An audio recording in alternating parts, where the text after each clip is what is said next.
Halo sahabatku, selamat datang di sesi eksplorasi kita hari ini. Coba deh, mari sejenak saja kita menepi dari hiruk-pikuk dunia yang rasanya nggak pernah ada hentinya ini. Boleh ya? Tarik napas dalam-dalam dulu. Hembuskan.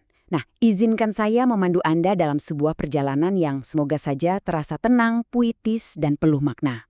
Hari ini kita nggak cuma sekedar membedah sebuah buku teks, tapi kita bakal jalan-jalan menyusuri apa yang saya sebut sebagai taman kehidupan kita sendiri. Tujuannya cuma satu, menemukan sesuatu yang sangat berharga, yaitu kedamaian. Yuk, kita mulai melangkah masuk.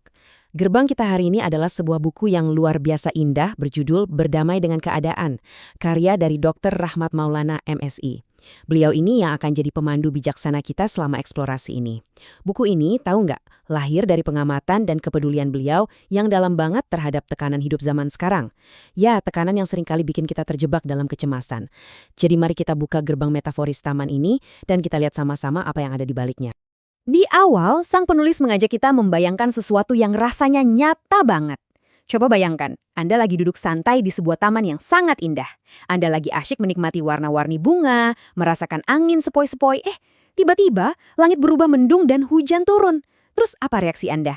Apakah Anda bakal marah-marah sama awan yang gak bersalah itu? Atau Anda justru menikmati perubahan udaranya dan mendengarkan irama rintik hujan yang jatuh di dedaunan?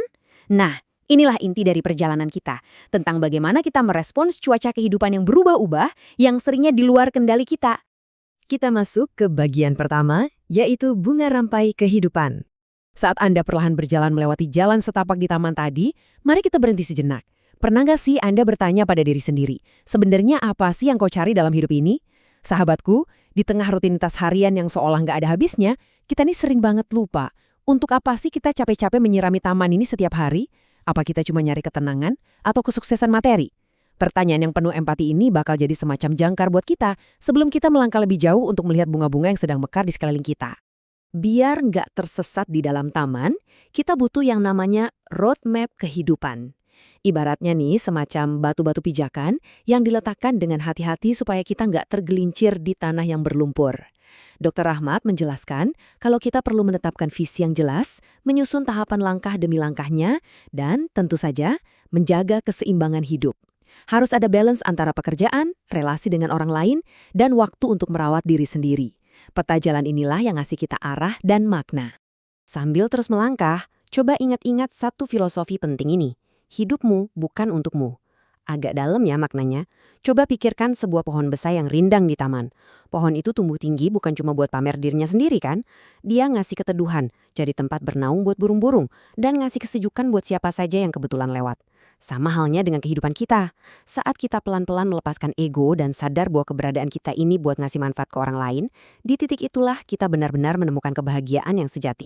Tapi, iya, yang namanya merawat taman itu nggak selalu mulus. Seringkali kita dihadapkan pada persimpangan jalan, mau menghindari masalah atau memilih kematangan diri. Insting pertama kita sebagai manusia biasanya pasti pengen lari dari tantangan. Wajar sih, tapi kalau kita terus menghindar, itu justru menghambat pertumbuhan kita loh. Menghadapi masalah itu ibarat kita lagi memangkas ranting tanaman. Ya, mungkin kerasa sakit di awal, tapi pemangkasan itulah yang justru memaksa tanaman untuk menumbuhkan akar yang jauh lebih kuat dan lebih dalam. Jadi, masalah itu bukan tembok penghalang sahabatku, melainkan batu loncatan kita. Tolong resapi kalimat ini baik-baik ya, hidupmu dirindukan orang lain. Terkadang pas kita lagi capek-capeknya sama keadaan, kita suka lupa kalau kehadiran unik kita di ekosistem taman ini tuh sebenarnya sangat dinantikan. Ada senyum yang merekah cuma karena candaan Anda. Ada rasa aman yang dirasakan orang lain hanya karena keberadaan Anda di dekat mereka. Menyadari fakta kecil tapi indah ini, percaya deh bakal ngasih kita semacam energi ekstra untuk terus semangat merawat taman kita. Meski begitu, kita juga harus tepat napak di bumi, realistis. Harapan itu tidak semudah membalikan telapak tangan. Benih kecil yang Anda tanam hari ini gak bakal tiba-tiba mekar jadi bunga matahari yang cantik keesokan paginya. Gak mungkin kan? Dia butuh waktu, butuh asupan sinar matahari, butuh diguyur hujan, dan butuh daya juang untuk bisa menembus tanah yang keras. Menggapai harapan itu mutlak butuh usaha dan kesabaran ekstra. Terus, apa dong kuncinya supaya kita bisa bertahan melewati proses panjang itu? Jawabannya ada pada daya terima. Daya terima ini semacam kebijaksanaan untuk, ya itu tadi, nggak mengutuk hujan badai yang datang, tapi justru buru-buru buka payung dan milih untuk tetap berjalan. Ini artinya kita menerima realitas secara positif, ngasih ruang buat emosi kita untuk sembuh, dan terus-menerus beradaptasi. Menerima kenyataan apa adanya adalah langkah paling pertama dan paling penting menuju kedamaian. Sekarang, mari kita lanjut ke bagian kedua, kebijaksanaan dalam menghadapi perubahan. Cuaca di taman manapun gak mungkin musim semi terus-terusan kan? Makanya penting banget untuk selalu ingat, kebahagiaan itu adalah proses kehidupannya, bukan garis finish atau tujuan akhir. Sang penulis dengan sangat pas mengingatkan kita kalau kebahagiaan itu bukanlah sebuah bunga plastik statis yang gak bisa layu di ujung jalan sana. Bukan. Kebahagiaan adalah saat Anda sepenuhnya sadar dan hadir di momen Anda lagi nyangkul tanah, nyiram tanaman, dan ngelewatin semua pergantian musim itu. Kalau kita cuma fokus nungguin tujuan akhir, wah, kita bakal ngelewatin semua pemandangan indahnya dong. Lalu gimana ceritanya kalau pas lagi gelap atau pas masa sulit itu datang menerjang? Di sini kita dikasih pilihan lagi, mau capek-capek menolak badai atau menemukan kedamaian dengan mulai melihat bayang-bayang. Melawan sesuatu yang sudah terjadi, itu beneran cuma nguras tenaga. Coba deh sesekali beraniin diri untuk duduk diam di dalam bayang-bayang itu. Rasain aja emosinya, pelajari rasa ragunya, karena di dalam gelapnya bayang-bayang itu seringkali tersimpan pelajaran luar biasa yang bakal ngebentuk seberapa tangguh kita ke depannya. Inti dari semua ini adalah kita tuh harus bisa menyelaraskan diri dengan musim. Supaya bisa benar-benar merasa hidup, kita harus bisa menikmati detik ini juga seutuhnya.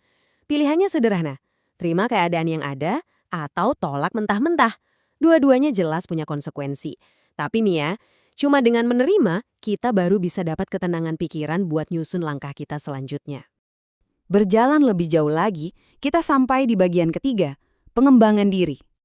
Di fase ini, kita udah mulai harus mau ngotorin tangan kita pakai tanah demi merawat pertumbuhan diri kita sendiri.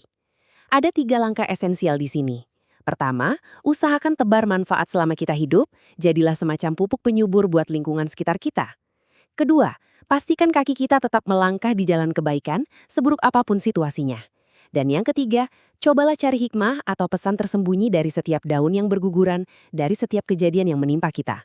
Percayalah, semuanya itu bawa pelajaran.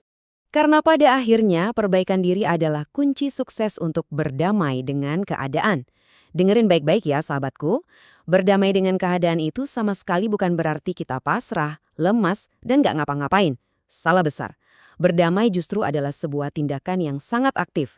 Itu adalah bukti keberhasilan kita merespon sesuatu dengan cara mengubah dan memoles diri kita sendiri untuk jadi versi yang jauh lebih tangguh dari sebelumnya. Dan sampailah kita di penutup, makna sebuah kedamaian. Mari kita cari bangku kosong di sudut taman ini, duduk sebentar, dan merefleksikan semua perjalanan kita barusan. Inilah pesan pamungkas dari buku ini. Kedamaian sejati tidak hanya tentang menerima apa yang sedang terjadi, melainkan tentang perubahan diri seseorang agar mampu menghadapi situasi. Dunia di luar sana, hujan derasnya, badainya, panas teriknya, memang gak akan pernah bisa kita atur pakai remote control. Tapi, kedamaian yang seutuhnya akan tercipta di saat hati kita, diri kita, mau beradaptasi dan berubah untuk selaras memeluk realitas taman tersebut.